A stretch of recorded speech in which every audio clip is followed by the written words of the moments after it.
Baik, salam Injili. Kembali lagi bersama kami di channel Injili ini. Dan kali ini saya juga akan memaparkan makalah saya Dogmatika 5, yaitu tentang bagaimana bekerjanya Roh Kudus dalam hidup para raja-raja. Nah, di latar belakangnya, di sini dikatakan bahwa Roh Kudus itu telah memiliki peran sejak awal pada masa penciptaan dan dalam sejarah penciptaan manusia terkhususnya. Kita bisa baca di Kejadian pasal 1 ayat 2 maupun Kejadian pasal 1 ayat 26. Di sana dikatakan bahwa berfirmanlah Allah, marilah kita bersama-sama untuk menciptakan manusia itu segambar dan serupa dengan kita. Inilah yang membuktikan bahwa ada 3 pribadi, di mana ada Allah, Bapa, Allah dan juga Anak dan Roh Kudus. Dan membuktikan bahwa Roh Kudus pada masa itu, ia juga berperan untuk menciptakan manusia itu menurut gambar dan rupanya. Nah, sekarang bagaimana karya Roh Kudus dalam Perjanjian Lama? Nah, karya Roh Kudus dalam konteks Perjanjian Lama dikatakan di sana bahwa orang Israel itu sudah memahami Roh Kudus yang berperan mengurapi pemimpin-pemimpin mereka. Di sana dikatakan bahwa pada zaman hakim-hakim Roh Kudus juga berperan, dan juga pada zaman raja-raja ataupun para nabi-nabi. Kita bisa lihat di Hakim-Hakim pasal 3 ayat 10 dan juga untuk pengurapan dari raja-raja 1 Samuel pasal 11 ayat 6. Nah, sekarang kita juga mengetahui bahwa salah seorang nabi pada era Perjanjian Baru yang ingin merindukan tentang Roh Kudus adalah Nabi Yoel sendiri, di mana dikatakan di situ bahwa Allah akan memberikan Roh Kudus itu kepada semua orang. Kita bisa baca di Yoel pasal 2 ayat 28 sampai 29. Nah, sekarang bagaimana juga Roh Kudus atau karya Roh Kudus dalam Perjanjian Baru?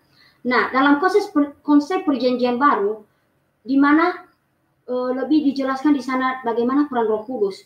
Kembali diungkapkan di situ dalam konteks Perjanjian Baru bahwa penulis Perjanjian Baru memahami bahwa seluruh perkataan nabi-nabi Perjanjian Lama merupakan perkataan yang berasal dari Roh Kudus.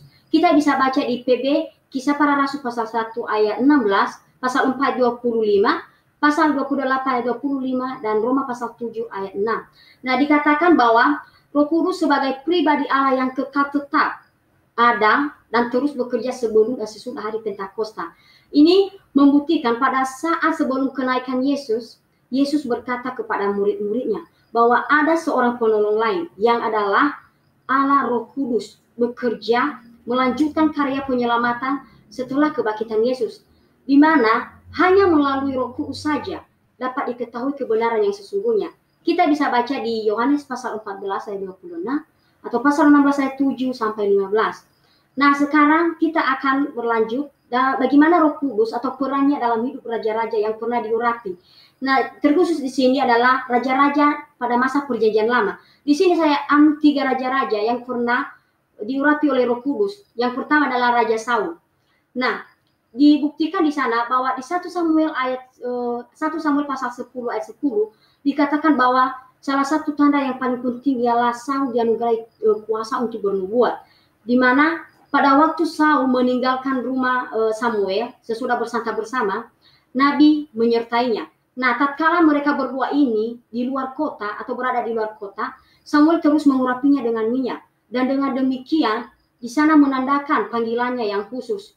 Nah, kita juga bisa melihat bahwa ada suatu pepatah yang mengatakan apa Saul juga termasuk golongan nabi. Sebenarnya dalam hal prestasi rohaninya tidak, tetapi karena tanggung jawab dan statusnya yang baru dan yang telah membawa dia ke hal rohani, sehingga Roh Kudus itu pada masa itu pun berkuasa atas Saul. Nah, sekarang setelah Saul itu telah terlepas dari Roh Kudus, maka bergantilah dengan Raja Daud. Nah, kalau kita lihat dari bagaimana Raja Daud, kita bisa baca di 1 Samuel pasal 16 ayat 1 sampai 13, di mana di situ dikatakan bahwa sesudah Allah membuang Saul dari kedudukan Raja Israel, maka Allah menyatakan Daud sebagai penggantinya kepada Samuel. Dan di sana ia diurapi di Betlehem tanpa ada diketahui ataupun diumumkan secara umum di depan rakyat.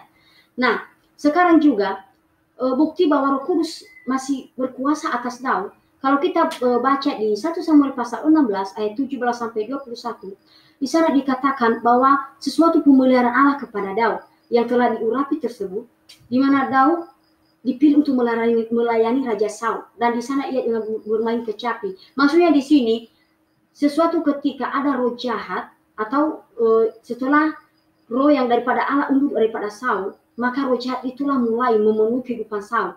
Nah, di saat-saat tersebut, maka Daudlah yang akan melayani raja untuk memberikan kecapi. Maka roh itu pun akan undur daripada Saul, dan Saul kembali pulih seperti biasanya.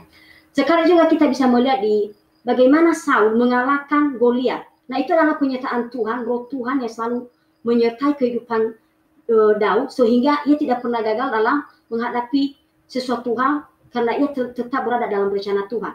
Nah, kita juga bisa melihat bagaimana Raja Salomo setelah Daud. Nah, Raja Salomo ini adalah raja yang pertama sekali membangun bait suci di Betlehem, bait suci di Israel. Nah, di mana ini dia adalah anak Salomo dari Betseba. Nah, di sana dikatakan bahwa 1 Raja-Raja pasal 3 ayat 1 sampai 15, Tuhan mengabulkan permintaan Salomo. Jadi apa saja yang diminta oleh Salomo akan diberikan oleh Tuhan. Tetapi hanya satu yang diminta oleh Salomo adalah hikmat. Maka Tuhan mengabulkannya, dan Salomo mengakui bahwa hikmat itu adalah roh Tuhan yang telah tercurah dalam hidupnya. Kita bisa baca di Amsal pasal 1 ayat 23, salah satu surat yang ditulis oleh Salomo, di mana bahwa dikatakan di sana bahwa Tuhan yang mencurahkan rohnya kepada Raja Salomo, yaitu hikmat. Dan pewujudan dari hikmat adalah hikmat ilahi atau hikmat yang dari Allah. Nah, sekarang saya masuk untuk kesimpulan, dan inilah yang terakhir kalinya, bahwa di mana raja-raja yang telah diurapi dan mengalami pengurapan Roh Kudus, serta bagaimana Roh Kudus itu berperan dalam kehidupan mereka, adalah contoh dan teladan bagi kita sekarang ini. Mereka adalah orang-orang yang mampu digunakan oleh Tuhan dalam karyanya yang besar, serta dengan keterampilan yang luas, dan juga berseni tinggi, kemampuan perang, dan kepemimpinan yang sangat baik dan menjadi teladan rohani bagi kita. Meskipun di dalam kehidupan mereka sendiri sering mengalami namanya kegagalan, tetapi Tuhan selalu melihat hati mereka yang selalu tertuju kepadanya. Nah, kepribadiannya ini dipakai oleh Tuhan untuk membentuk Israel selama mereka memimpin, dan di mana salah satunya di Raja Daud dan Salomo anaknya. Mungkin demikianlah pemaparan saya tentang bagaimana Roh Kudus berperan dalam kehidupan raja-raja di Dogmatika 5. Tuhan Yesus memberkati kita. Salam Injil.